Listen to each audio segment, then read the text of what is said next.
Vale, no sé si te diste cuenta de esto, pero te fijaste quién era el actor que salía en este episodio, el que aparecía como el secuaz de la villana principal, ¿no? Este tipo era Michael Biehn y era el que salía en la primera película de Terminator, era el que interpretaba a Kal Reese. Así, dato que te tiro para empezar esta segunda review del quinto episodio de la segunda temporada de Mandalorian. This is the way. This is the way.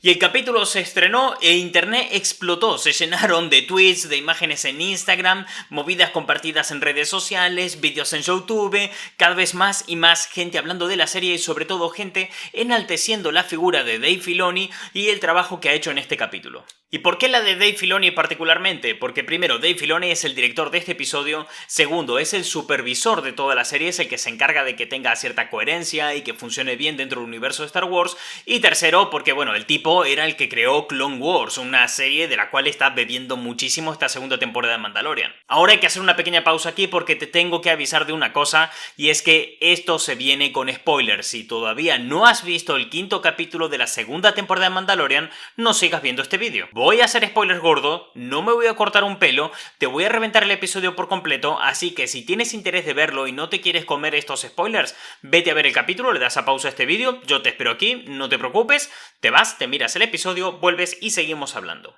This is the way. This is the way. This is the way. Está claro que las referencias que debemos tomar para entender este episodio, las más obvias, son la serie de Clone Wars y de Rebels, ¿no? Porque, sobre todo Rebels, porque es justo la que va antes de Mandalorian en el orden cronológico de Star Wars. Que por cierto, si no sabes cuál es el orden cronológico de Star Wars, si te quieres ver todo Star Wars al completo o lo que sea, te voy a dejar por aquí arriba una guía que hicimos para que puedas ver todo Star Wars al completo sin dejarte nada por el camino. Pero realmente, si queremos entender en profundidad este episodio, tenemos que ir un poquito más lejos, ¿no? Y como siempre, pues tenemos referencias en el western y tenemos referencias en la parte de samuráis, pero sorprendentemente no tenemos referencias en la parte de capa y espada. Y te preguntarás, ¿de qué mierda estás hablando? Bueno, pues es muy fácil de entender. Star Wars tiene tres bases clave. La primera base y la principal de todas es que Star Wars no es ciencia ficción, es fantasía, y dentro de la fantasía está metida en el género de capa y espada. Que capa y espada son todas estas cosas épicas, ¿no? De caballero que va en su caballo a rescatar a la princesa del castillo mientras un mago la tiene secuestrada y todo eso. Aunque bueno, en Star Wars no tenemos magos, tenemos Lord Sith, no tenemos al Paladín, pero sí tenemos un Jedi como Luke Skywalker, no tenemos caballos, pero sí tenemos una X-Wing, y no tenemos castillos, pero sí tenemos una estrella de la muerte. Y digo que no es ciencia ficción porque la ciencia ficción es cuando la ficción tiene una explicación científica, sea esta posible o no. En Star Wars no existe nada de eso, en Star Wars no se busca una explicación científica a las cosas, sino que bueno, pues las cosas simplemente ocurren dentro de un contexto de fantasía. Por mucho de que en algunos momentos se hable de midichlorianos y se metan en cosas que parecen ciencia por decir una manera, no deja de ser fantasía. Para que lo entendáis más fácil, ciencia ficción sería Star Trek, ahí donde todo está mucho más cerrado. Ciencia ficción también es Tenet, por ejemplo, la última película de Christopher Nolan.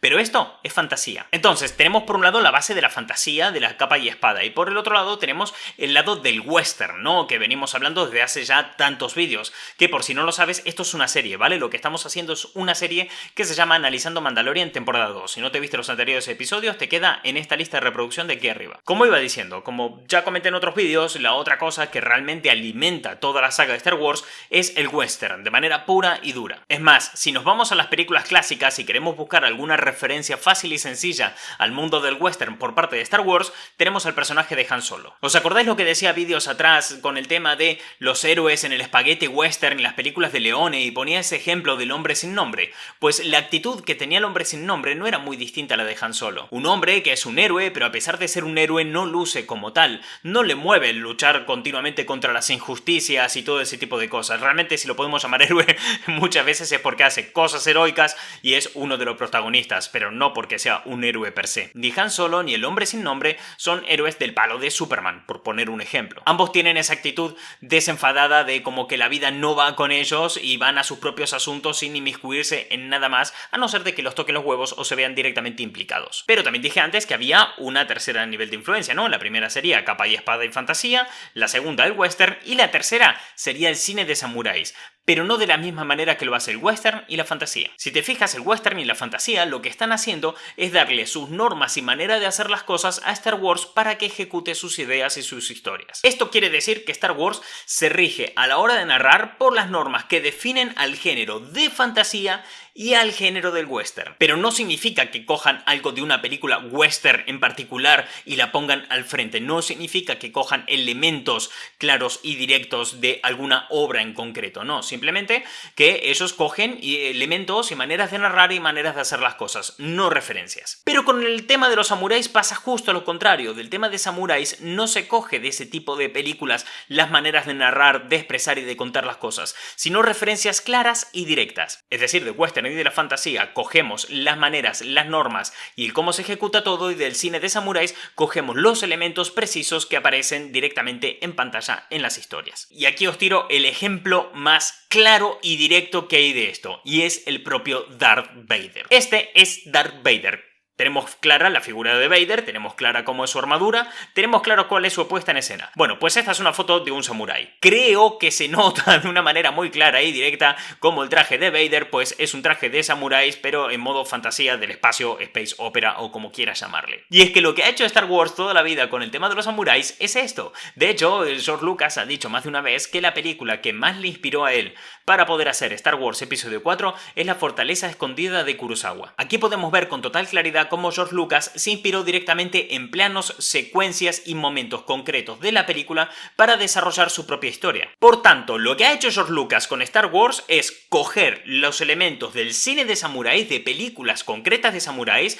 personajes, elementos, estéticas, cosas concretas y específicas para contar una historia bajo las normativas del western y del cine de capa y espada. Ahora bien, lo que ha hecho Mandalorian durante toda esta serie es volver a la fórmula clave de Star Wars que la consagró y la convirtió en lo que es a día de hoy, la saga, una de las sagas, probablemente diría yo que la saga más famosa que existe. No sé si la que más dinero genera, porque hubo una etapa en la que Harry Potter ganaba más dinero que lo que era Star Wars, pero podría decirse que tal vez sea la más famosa de todas. Pero si os fijáis, en el último episodio de Mandalorian ha ocurrido todo esto, o ha pasado todos estos temas, pero sin tener en cuenta la parte de capa y espada. De la parte de capa y espada no hemos encontrado mucho, solo se ha visto muy reducido. El personaje de Ahsoka Tano podría haber tenido mucho de esto, podría ser el personaje de un mago blanco muy rollo Gandalf, pero al final no fue nada de esto, fue algo más cercano al cine de samuráis. Y reitero, y esto ocurre porque, al igual que George Lucas, Dave Filoni sabe muy bien cómo hacer las cosas. No por nada lo llaman el pupilo y el padawan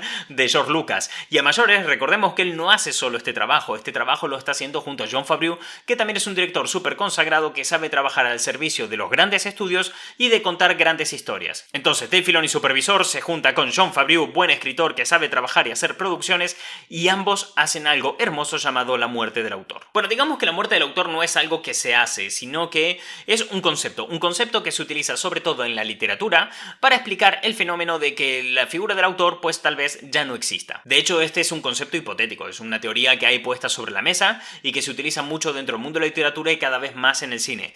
No es algo concreto, no es algo cerrado ni escrito en piedra. El principio de la muerte del autor lo que nos dice es que la figura del autor ya no es lo que era, porque básicamente a día de hoy ya está todo inventado. A día de hoy crear historias nuevas, conceptos nuevos es algo realmente completamente difícil, y entonces el mérito de los autores hoy en día no está en crear una historia nueva y contarte algo nuevo, sino en coger elementos ya existentes y con esos crear una buena narrativa para contarte una historia que resulte fresca y atractiva. Es decir, a día de hoy es muy difícil que alguien pueda crear, y de hecho diría casi imposible que alguien pueda crear un género nuevo como puede ser, no sé, el policial. ¿Quién puede crear un género así a día de hoy? Y los autores y creadores viven bajo esta circunstancia en la que tienen que contar historias ciñéndose a todo lo que ya han creado gente más atrás, sabiendo que ellos no van a crear nunca nada nuevo. Y los que crean que están creando algo nuevo, todos tienen influencias. Y el que todos tienen influencias significa que todos los autores se han visto inspirados por algo, habrán leído algo, se habrán visto sus series, sus películas, lo que sea,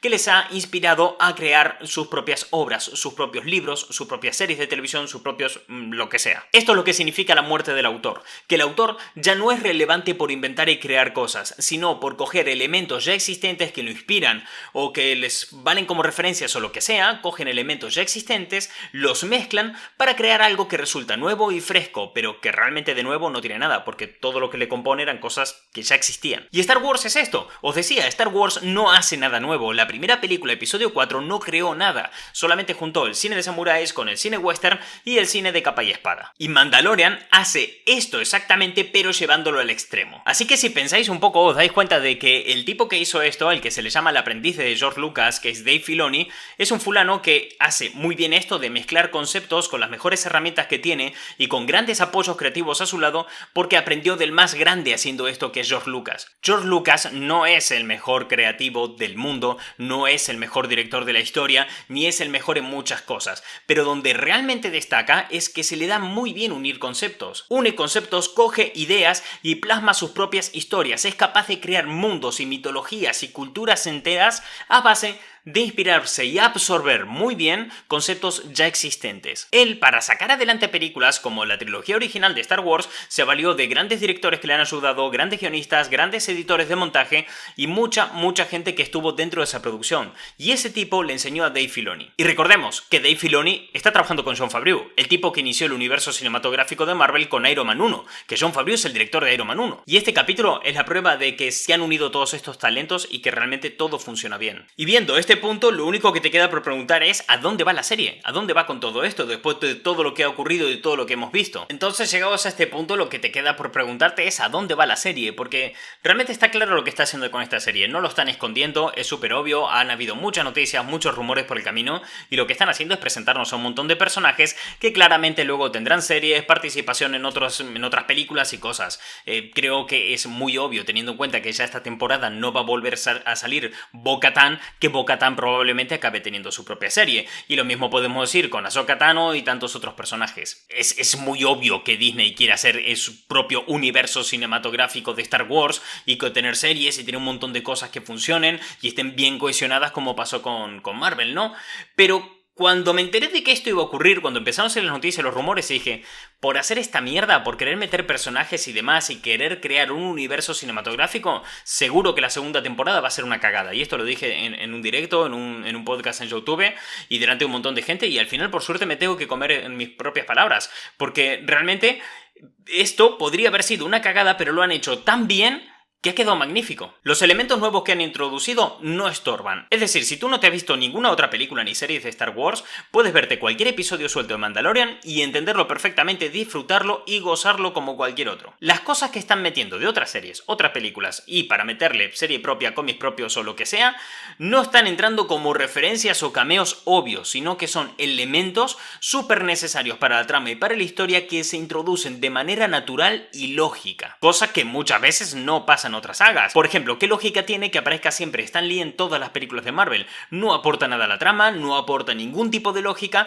pero oye, mola, está guay, está bien, y el fan lo agradece y el público ya lo toma como un guiño, ¿no? Por parte del estudio a la gente que está del otro lado. Y aquí en Star Wars podrían haber hecho eso, pero no lo hicieron, no lo dejaron como simples cameos o referencias, no, directamente se pone en pantalla, se utiliza y son elementos necesarios para la serie. Por otro lado, a la hora de querer expandir universo, podrían haber cometido el error de presentar demasiados conceptos e ideas que al final no acabaran de cuajar, ¿no? Hay muchas películas, como por ejemplo esta que había salido de Will Smith con un orco en Netflix, ¿no? Que se molestaba tanto en explicar su mundo y cómo funcionaba y las reglas que lo componían, que al final la trama se estancaba en algunos momentos, la película era lenta, las cosas no acababan de avanzar, y era porque el director y el guionista estaban más preocupados por presentar un mundo que por desarrollar la propia historia. Podrían haber alargado los episodios, la temporada, podrían haber hecho muchísimas cosas que dejaran súper contentos a los fans durante un momento, descuidando el producto en términos generales, pero no lo hicieron. Realmente se encontraron ante esta situación donde tenían que presentar muchísimas cosas y hacer muchas cosas para poder sentar las bases de un universo general y joder, lo están haciendo bien, ¿no? De momento, por ahora, vale que la temporada todavía no acabó, ¿no? Pero por ahora no la están cagando. Así que bueno, ¿dónde creo que ver la serie ahora? Pues lo primero es que hay que asumir que quedan 3 episodios y que doy por hecho que la narrativa va a ser un calco de la primera temporada. En la primera temporada, en el episodio 6, se planteó una historia que en su final ya nos metía de lleno en el arco argumental final de la temporada. Por tanto, calculo que en esta segunda temporada será lo mismo. Mi teoría personal es que, teniendo en cuenta que Moff Gideon está persiguiendo a Mando y que él tiene al niño encima y no sabe que tiene el rastreador y se dirigen a un templo Jedi donde probablemente no haya nadie, supongo que ahí atacará el Imperio, se cargarán todo, conseguirán llevarse al niño y Mando tendrá que coger y reunir a un equipo o ir él solo a rescatarlo. Esta es teoría mía de lo que yo creo que va a pasar, teniendo en cuenta cómo ha funcionado la serie hasta ahora y las referencias que toma y las cosas, los elementos que utiliza, ¿no?, para narrar y contar su historia. Viendo cómo funcionan muchas pelis de western y viendo cómo funcionan algunos samuráis, doy por hecho que irá por este lado. Realmente estoy deseando ver dónde va esta serie, cómo va a acabar. Y realmente me encantaría poder extenderme un poco más haciendo teorías y hablando de rumores y cosas de ese estilo, pero realmente no me gusta meterme ahí. Creo que para eso ya hay muchísimos vídeos en YouTube que hablan de esa manera, que se dedican a analizar lo que podría venir y el universo expandido, pero a mí me gusta más esta labor, ¿no?, de entender cómo han hecho para hacer un producto tan genial y tan bueno, y además todo lo que nos aporta Mandalorian, porque realmente creo que si miramos con detalle Mandalorian, podemos descubrir nuevos géneros que nos puedan fascinar. Sé que muchos, porque veo las reproducciones cómo funcionan y los momentos que más retienen a la audiencia, venís sobre todo por el tema de las teorías y hacia dónde va a ir, pero realmente es que tengo muy pocas ganas de hacer teorías. Lo que tengo ganas es de que la serie me sorprenda y me maraville. No te voy a decir que no esté pensando ya en quién podría ser el Jedi que aparezca al final en el templo, no, porque decían que si Grogu aceptaba ser instruido en la fuerza, aparecería un Jedi a ayudarlo, ¿no? Y puede venir el chavalito de los videojuegos, puede aparecer Ezra, puede aparecer Luke o un Jedi completamente nuevo, no lo sé. Pero no sé, además ya estoy fantaseando con la idea de que hay un sable láser negro dando vueltas y que Mando tenga a Grogu y que sea Mando el que tenga que instruirse en la fuerza para poder instruir a Grogu. O sea, son las pajas y fantasías mentales que me estoy haciendo de cosas que a mí como fan a lo mejor me darían mucho hype. Pero a la vez intento controlar mucho esa parte, ¿sabes? Intento controlar mucho el punto de meterme a sobreanalizar en temas de teoría, universo expandido y todo esto. Prefiero que la serie me siga sorprendiendo como lo que es. Un producto fresco, un producto buenísimo, un producto que respeta a su audiencia, dando igual si es fan o no es fan. Es un producto artísticamente muy respetable y que realmente creo que va a crear escuela. Y realmente no tengo más cosas que decir del último episodio de Mandalorian. Bueno, realmente sí, tengo más, pero todo se basa en esto: rumores, teorías, cosas del fandom, y aquí, pues lo dicho, no me apetece tanto eso. Me apetece más meterme en el punto histórico, cinematográfico, referencias culturales y todo eso, porque realmente me tiene enamorado la serie en ese aspecto. Mi nombre es Martín, nos vemos en el próximo vídeo. Chao.